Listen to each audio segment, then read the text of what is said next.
حسنارا کو ٹھکانہ دینا پڑا۔ چونکہ وہ بہن بھائیوں میں سب سے بڑے تھے، اس لیے بڑے پن کی لاش نبھانے کے لیے اس کے سر پہ ہاتھ رکھ دیا۔ لیکن اس گھر میں حسن آرا کی حیثیت پت جھڑ کے اس زرد پتے کی مانند تھی جو نہ جانے کتنے قدموں تلے کچلا جاتا ہے۔ بدرالدین کے 3 بچے تھے، بڑی فاخرہ، اس سے چھوٹا واحد اور سب سے چھوٹی زرمینہ۔ ان تینوں کو حسن آرا نے بڑے لاڈ سے پالا تھا۔ نبیلہ خاتون کو تو ویسے ہی اپنے ملنے جلنے والوں سے فرصت نہ تھی۔ صبح شام تو ان کے محلے بھر کے گھروں میں 10 چکر لگتے تھے، اور پھر جب مفت کی ملازمہ حسن آرا کی صورت میں انہیں میسر تھی تو گھریلو ذمہ داریوں کی انہیں پرواہ بھی کیا ہوتی۔ اس کے نصیب میں اپنا گھر بار تو لکھا ہی نہیں تھا کہ اپنے بچوں کو پالتی۔ ماں باپ نے اپنی زندگی میں بہت ہاتھ پاؤں مارے کہ کسی طرح اپنی زندگی میں ہی اسے اس کے گھر رخصت کر دیں کہ ماں باپ کے بعد لڑکی کا کوئی سہارا نہیں ہوتا۔ لیکن جو بھی اسے دیکھنے آتا اس کی صورت دیکھتے ہی واپس لوٹ جاتا۔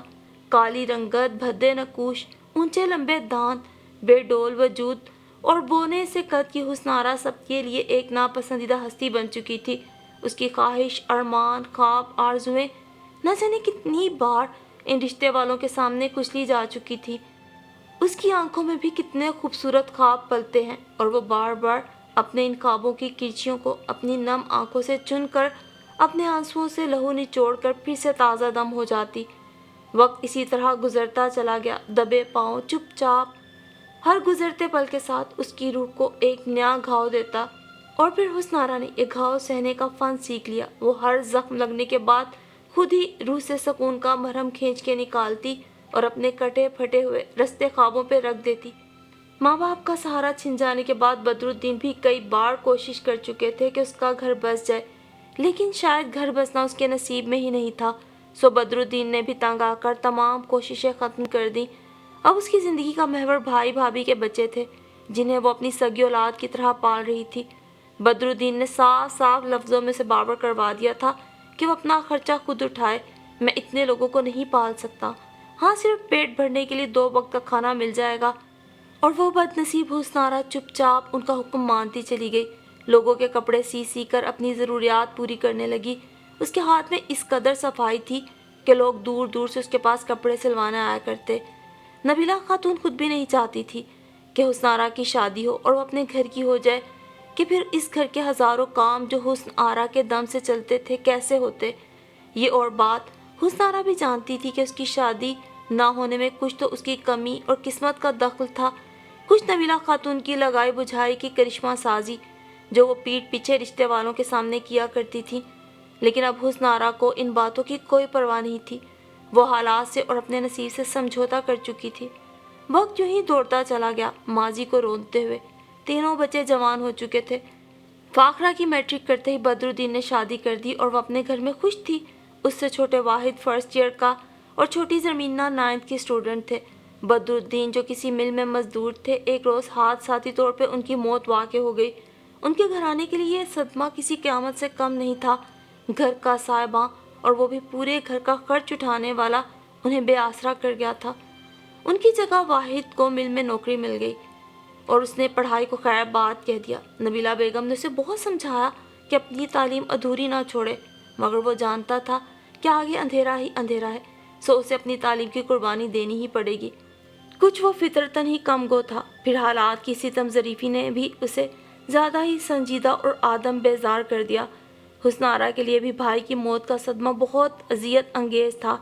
بھائی کی موت کے بعد اس کی قدر اس گھر میں اور بھی گھٹ گئی، جو کہ پہلے بھی کچھ خاص نہ تھی۔ 24 گھنٹے کولہوں کے بیل کی طرح کام کرتی اور پھر بھی نبیلہ بیگم اور ان کے بچوں کے عطاب کا نشانہ بنی رہتی۔ فاخرہ جب بھی اپنے بچوں سمیت ماں کے گھر ٹھہرنے آتی تو 10 دن نہ جاتی، اور اس دوران وہ اس کے اور اس کے بچوں کے ناز اٹھاتے اٹھاتے ادموئی ہو جاتی۔ جو کسی غلط بات پر اس کے بچوں کو ٹوک دیتی تو فاخرہ رو رو کے گھر سر پہ اٹھا لیتی۔ نبیلہ خاتون اپنی بیٹی کے آنسو دیکھ کے سیخ پا الگ ہو جاتی۔ کم بخت ماری نصیبوں جلی، ہر وقت میرے بچوں کے پیچھے ہاتھ دھو کے پڑی رہتی ہے۔ ان کے نانا کا گھر ہے، جو مرضی توڑے پھوڑے، تجھے کیا اعتراض ہے؟ تو کون ہوتی ہے میرے نواسے نواسیوں کو کچھ کہنے والی؟ ناہنجار کہیں کی، مرتی بھی تو نہیں ہے۔ ایسے بیکار وجود کا فائدہ بھی کیا ہے دنیا میں جب کسی کو تیری ضرورت ہی نہیں؟ زہر کھا کے مر کھپ جا۔ کیا پڑا ہے تیرا اس دنیا میں؟ نہ گھر بار نہ بال بچے۔ نبیلہ خاتون کی تان ہمیشہ یہیں آ کر ٹوٹتی تھی۔ شادی نہ ہونا اتنا بڑا تانا بن گیا تھا اس کے لیے کہ کبھی کبھی وہ سوچتی تھی کہ اپنے کانوں میں پگھلا ہوا سیسا انڈیل لے تاکہ یہ لفظ اسے کبھی پھر سے نہ سننے پڑے جو اس کے لیے نہ کردہ گناہ کی سزا بن گئے تھے۔ بعض عورتیں جب اس سے کپڑے سلوانے آتی تو کبھی ڈھکے چھپے لفظوں میں کبھی کھلے لفظوں میں اسے گھر نہ بسنے کا تانا دے جاتی۔ ارے ایسی بھی کیا عورت ہے جس کا گھر ہی نہ بسے، یا تو پھر کہے تو ہم تیرے لیے ادھر ادھر نگاہ ڈالیں، 2-3 ہیں تو صحیح ہماری نظر میں، یا کب تک بھائی کے در پہ پڑی رہے گی؟ کبھی یہ لوگ بھی تجھے چٹکی سے اٹھا کر چونٹی کی طرح باہر پھینک دیں گے۔ بزرگ خواتین کی نصیحتیں الگ ہوتی۔ دیکھ حسنارا، وقت اور مرد کبھی بوڑھا نہیں ہوتا۔ مرد کو تو ہر عمر میں لڑکیاں بہت، پر عورت کی ایک خاص عمر ہوتی ہے گھر بسانے کی۔ عمر کا بہترین حصہ کھونے کے بعد اسے کوئی پوچھتا بھی نہیں۔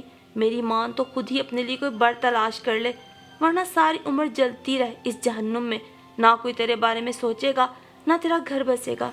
اسی طرح کے نہ جانے کتنے دل شکن اور اذیت آمیز جملے وہ سنتی اور چپ چاپ تنہائی میں پڑی ان جملوں کی باز گشت سے اپنے من کو جلاتی رہتی۔ اس کی بہترین عمر تو کب کی گزر چکی تھی۔ اس کے وجود نے عمر رسیدگی کی چادر اوڑھ لی تھی۔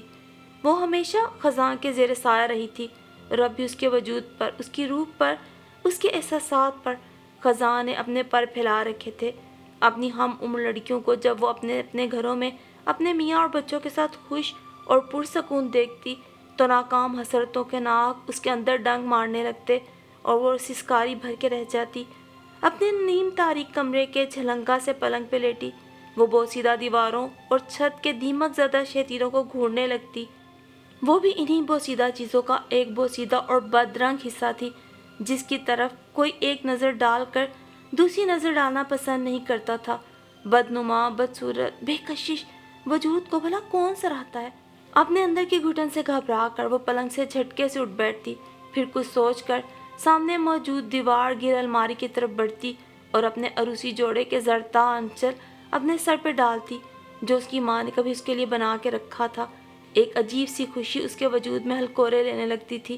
کسی خیال کے تصور سے اس کے ہونٹوں کے گوشے مسکرا اٹھتے اور وہ شرما کر آنچل کا کونا دانتوں تلے دبا کر اپنے آپ میں سمٹ جاتی اور پھر ایک دم اس کے دماغ کو کرنٹ سا لگتا اور وہ دوپٹہ وہیں پھینک کر اپنے پلنگ پہ گرنے کے انداز میں بیٹھ جاتی اور اپنے چہرے کو اپنے کالے بھدے ہاتھوں سے زور زور سے رگڑ ڈالتی۔ کیا میں پاگل ہو چکی ہوں؟ وہ اپنے آپ سے متواتر یہی سوال کرنے لگتی۔ ویرانیاں اس کے پہلو میں ہلکورے لینے لگتی۔ ہر وقت کچھ غلط، کچھ عجیب ہونے کا ڈر اسے بے چین اور مضطرب رکھتا۔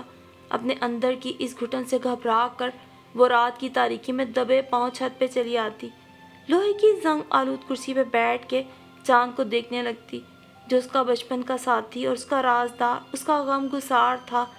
کیا میری زندگی میں آنے والا بھی اسی چاند جتنا حسین ہوگا؟ خود سے سوال کرتے ہوئے اس کے ہونٹوں کے گوشے مسکرانے لگتے، پھر یکدم کوئی بدصورت خیال اس کے وجود کو جھٹکے دینے لگتا۔ تو تو پاگل ہو گئی حسنارا، بھلا تجھ جیسی بدصورت بدہیبت عورت کو بھی کوئی اپنا سکتا ہے، اور وہ بھی کوئی حسین مرد؟ اس کے ہونٹوں سے یکدم مسکراہٹ غائب ہو جاتی۔ اسے لگتا جیسے فلک پہ سجے ستاروں نے اس کا مذاق اڑانا شروع کر دیا ہے، اور وہ بے چین سی اٹھ کر اپنے کمرے میں واپس چلی آتی۔ انہی دنوں پچھلے محلے کی ایک خاتون نے اس کے پاس آنا شروع کیا۔ وہ پہلی بار اس سے کپڑے سلوانے آئی تھی۔ اپنے محلے میں سب انہیں ادیبہ خالہ کے نام سے پکارتے تھے۔ کافی ملنسار اور منکسر المزاج بامروت خاتون تھی۔ حسنارا نے ان کی شہرت کافی سنی تھی، مگر آج دیکھا پہلی بار تھا۔ پہلی ہی نظر میں وہ اسے اچھی لگنے لگیں۔ ان کی بول چال میں کافی سلیقہ تھا۔ آہستہ آہستہ حسنارا ان کی دیگر خوبیوں سے بھی واقف ہو گئی۔ وہ کبھی کسی کی پیٹھ پیچھے اس کی برائی نہیں کرتی تھی، نہ ہی کسی کی ذات کو تنقید کا نشانہ بناتی، نہ کبھی اس کے گھر نہ بسنے کا سبب دریافت کرنے کی کوشش کرتی۔ اپنے کام سے آتی، کچھ اپنی گھریلو مصروفیات کا ذکر کرتی، کچھ اپنے بچوں کا، اور چلی جاتی۔ ایک روز چلتے چلتے انہوں نے حسنارا کو اپنے گھر آنے کی دعوت دے ڈالی۔ حسنارا، تو مجھے اپنی بیٹیوں جیسی لگتی ہے، میرے گھر ضرور آنا، بیٹی سمجھ کے کہہ رہی ہوں، انکار مت کرنا۔ انہوں نے پرشفقت انداز میں اس کے سر پہ ہاتھ رکھتے ہوئے کہا تو وہ ہولے سے مسکرا دی۔ کیوں نہیں خالہ، ضرور آؤں گی، آپ بالکل مجھے اپنی ماں جیسی لگتی ہیں، اس نے کہا تو وہ اس کا شانہ تھپکتی ہوئی چلی گئی۔ لے اماں، سبزی لے آیا ہوں، پکا لے،